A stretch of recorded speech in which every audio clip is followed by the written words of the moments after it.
નીચેનામાંથી Q23 બ્યુટેનડાયોલનું સૌથી વધુ સ્થાયી સ્વરૂપ છે? તો 3 પ્રકારના આપણે સ્વરૂપો ભણીએ છીએ: ઇક્લિપ્સ્ડ, ગોચ અને સ્ટેગર્ડ. સ્ટેગર્ડમાં જે સરખા ક્રિયાશીલ સમૂહો હોય છે એમાં સ્ટેરિક હિન્ડ્રન્સ સૌથી ઓછું હોય છે, એટલે સૌથી ઓછું અપાકર્ષણ બળ લાગે છે, જેના લીધે ઇક્લિપ્સ્ડ અને ગોચ કરતાં સ્ટેગર્ડ છે એ વધુ સ્થાયી હોય છે. હવે આપણે આ ચારેય બંધારણો જોવા જઈએ તો ચારેયમાં સી ઓપ્શન છે એમાં OH એ નજીક હોવાને કારણે, એટલે કે ગોચ બંધારણ છે. તો ગોચ બંધારણમાં સ્ટેગર્ડ કરતાં ગોચ બંધારણ OH હોવાથી વધુ સ્થાયી છે. શા માટે? કારણ કે OH ગ્રુપ છે એ બે OH ગ્રુપ વચ્ચે હાઇડ્રોજન બંધ બને છે.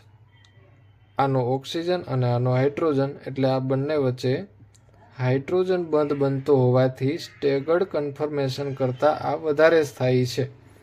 હવે આપણે મિથાઇલનું જોવાનું છે કે હવે મિથાઇલ ગ્રુપ છે તો એ બને એટલા એકબીજાથી દૂર હોવા જોઈએ, એટલે કે એન્ટી પોઝિશનમાં હોવું જોઈએ એવું બંધારણ જોઈએ. તો પેલું બંધારણ છે એમાં OH નજીક છે, એમાં H બંધ બને છે, પણ CH3 પણ નજીક છે એટલે સ્ટેરિક હિન્ડ્રન્સ લાગશે. બીજું બંધારણ જોઈએ તો OH એકબીજાથી દૂર છે એટલે આ તો આવશે જ નહીં. ત્રીજું છે OH નજીક છે અને CH3 એકબીજાથી 180 ડિગ્રી દૂર છે. બરોબર છે? એટલા માટે, એટલે કે એન્ટી પોઝિશનમાં છે. તો આ સ્ટેગર્ડમાં છે તેથી વધારે એ સ્થાયી બંધારણ છે, જ્યારે ચોથું બંધારણ છે એમાં CH3 નજીક આવેલા હોવાથી સ્ટેરિક હિન્ડ્રન્સ વધી જશે.